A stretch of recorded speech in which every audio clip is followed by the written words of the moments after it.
What is up, squad fam? It's your girl, Cherish. We're back out here for another video. If there's an echo, I'm sorry. It's because I'm filming in a new location because it's nighttime and there's no natural light and I'm in a bathroom. Today, as per your request on Instagram, we are doing embarrassing childhood stories and it's pretty bad.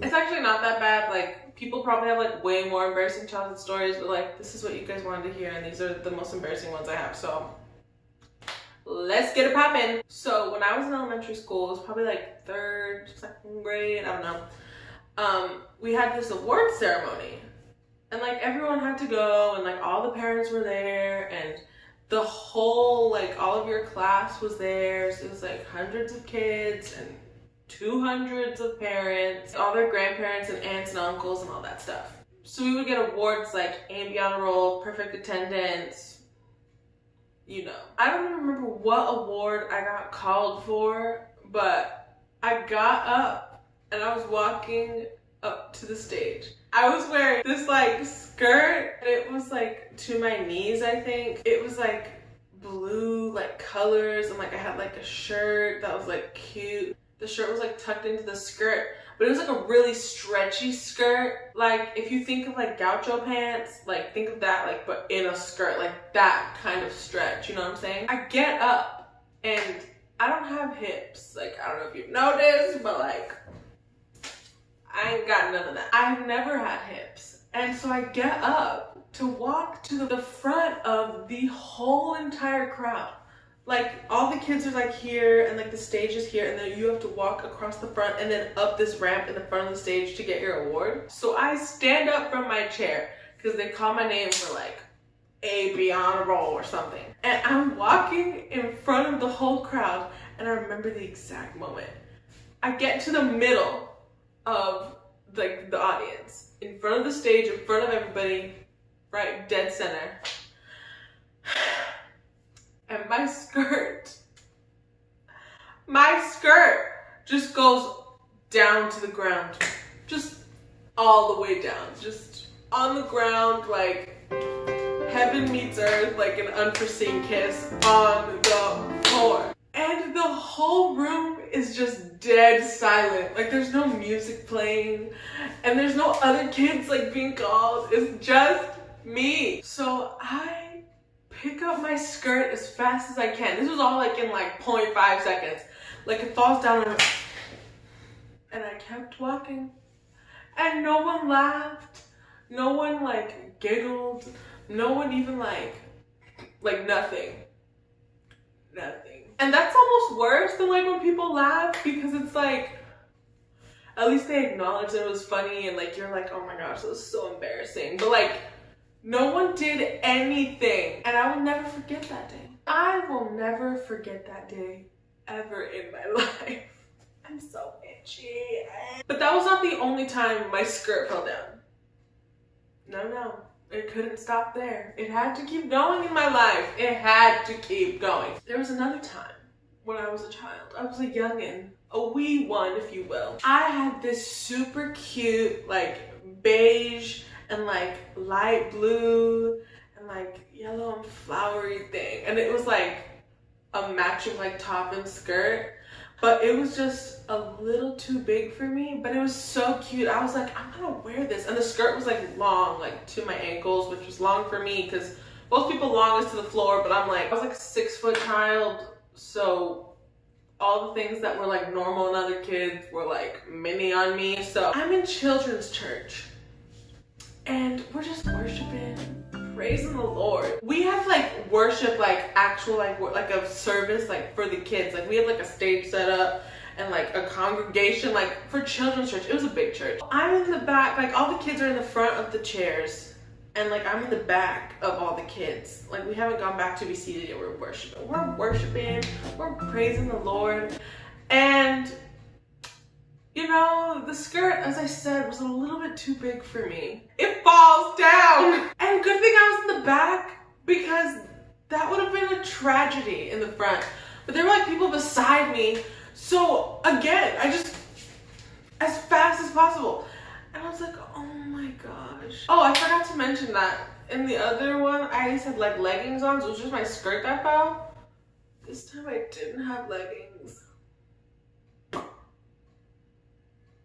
was just me, my little kid undies. It was a tragedy. My whole childhood clothing wearing was a tragedy. So, moral of the story is, kids, wear clothes that are your size, and parents, buy your kids clothes that fit them. Like, mom and dad, I love you so much. My clothes were too big sometimes. And I know you don't get it now because now all my clothes are too small. But back then, they were all, not all, but too big. Too big. But anyway, this third story may be the most traumatizing moment of my life.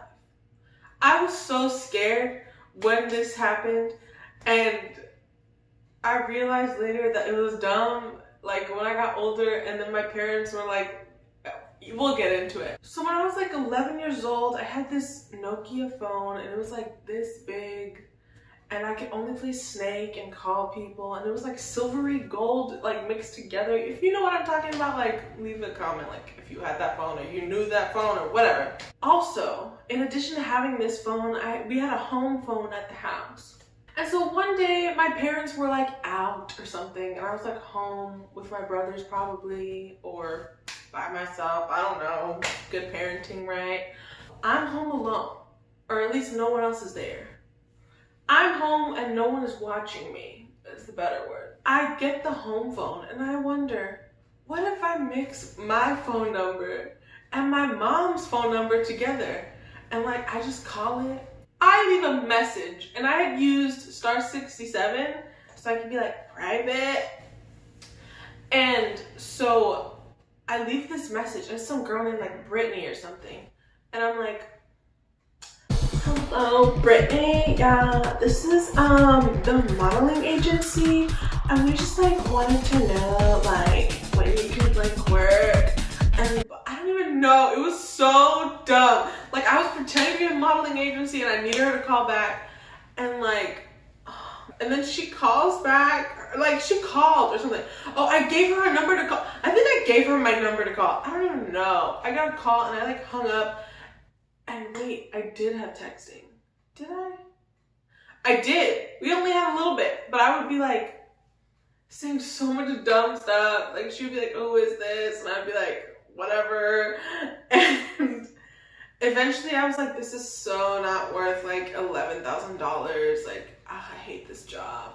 I remember I got a call. Like she called, and it was like her mom, and she was like, "You better stop calling my daughter, like we've already called the police on you." And I was like, "No, please, I'm only 11, like please don't call the police." And she was like, "No, you're gonna go to jail, you're gonna get in trouble." And I was like, this is not good. I've done something bad. I'm going to prison.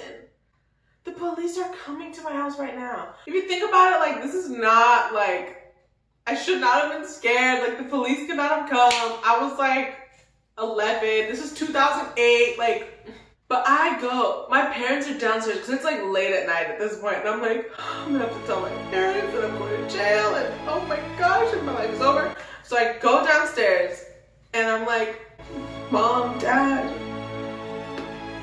I did something bad. And they're like, what? And I'm like, I prank called this girl, and now her mom is calling the police. And they just start laughing. And I don't know why they're laughing, because in my mind, I'm like, your child is going to prison, and you're just laughing. In my mind, I'm like, this is crazy. They're just like giggling, like holding back their laughter. I'm like, so then my mom and dad are like, Cherish, it's okay. She's not gonna call the police. Like, just stop, whatever.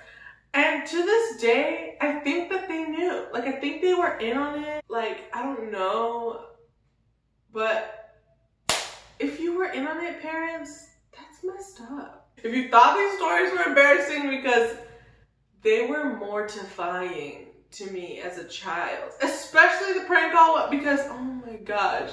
I was like, My parents think I'm an idiot. Being embarrassed in front of like people you know is like way worse than being embarrassed in front of like strangers. All in all, just don't be dumb. Thanks for watching this video, guys. I know my stories are not that embarrassing, like not that crazy, but I mean, I hope it made you laugh or smile, or like in your mind you thought like LOL, but you didn't. I don't know. Make sure you give this video a like, leave a comment, subscribe if you want to. I mean, please turn on those bell notifications. Ew. Ew. I mean, please, but ew. I don't know how to do an outro. If you have an idea for what my outro should be, leave it below in the comments. Like I literally my first video had an outro, but I cut it out because it was so terrible. So I need your help. So leave a comment with what my outro should be, and I will see you guys in the next video because I'm a YouTuber now. Bye. My outro is literally just gonna be me saying bye. My outro is gonna be me. Just I don't know what to do as an outro. I don't know. Oh, maybe I should do like a song outro. What's a good song for an outro? Superfruit is so much, they're so good. Goodbye. I can't do that, that's like stealing. What's my jam that's like goodbye? Ah! Almost died. Oh my gosh, it's really hot in here. I need an outro. I need an outro. Like, I need an outro.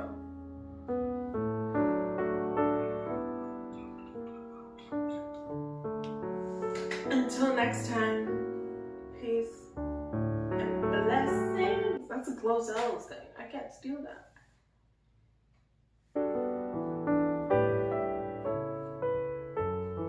You mock me. And that's the outro.